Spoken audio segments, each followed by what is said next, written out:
Foreign service একাডেমিতে রাষ্ট্রের বিভিন্ন বিষয়ের সংস্কারের জন্য দ্বিতীয় দফায় রাজনৈতিক দলগুলোর সঙ্গে চলছে জাতীয় ঐক্যমত্য কমিশনের বৈঠক। সেখানে আছেন সহকর্মী সাদিয়া ন্যান্সি, সরাসরি যুক্ত হচ্ছি তার সঙ্গে। ন্যান্সি, বৈঠকে কোন বিষয়গুলো উঠে এসেছে আমাদেরকে জানাবেন এবং কয়টি রাজনৈতিক দল দেখতে পাচ্ছেন?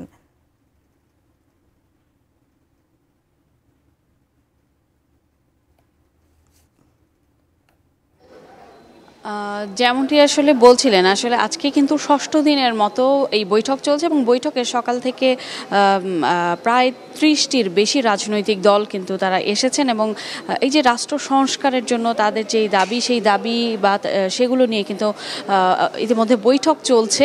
যদিও আজকে বলা হচ্ছে বিষয়ভিত্তিক 5টি বিষয়ে রাষ্ট্রের মূলনীতি কিংবা সংসদে নারী প্রতিনিধিত্ব সহ আরও মোট 5টি বিষয়ভিত্তিক আলোচনা আসলে হচ্ছে।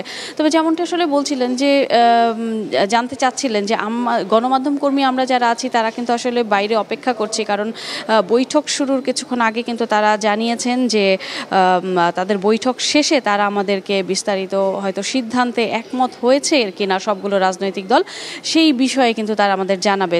সব মশার বিরুদ্ধে সুরক্ষা দিতে এলো বসুন্ধরা এক্সট্রিম অ্যারোসল, মশার বিরুদ্ধে এক্সট্রিম সুরক্ষা। তবে যেহেতু এখনো বৈঠক চলছে, তেমন কোনো খবরাখবর আমাদের কাছে আসেনি। তবে যেই বিষয় ভিত্তিক আলোচনা হচ্ছে সেই বিষয়গুলো কিন্তু বারবার সামনে আসছে।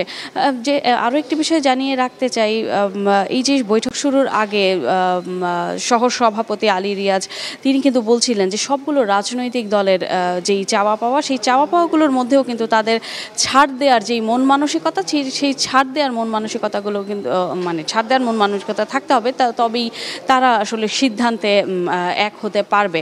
তো সব কিছু মিলিয়ে এখান থেকে আমার কাছে সবশেষ এই খবরাখবর ছিল। হয়তো দুপুর নাগাদ একটি বিরতির পর তারা আমাদেরকে কিছু তথ্য জানাবেন বা গণমাধ্যম কর্মীদের সঙ্গে কথা বলবেন, তখন হয়তো বিস্তারিত জেনে আপনার মাধ্যমে দর্শকদেরকে জানাতে পারবো। আজিতা।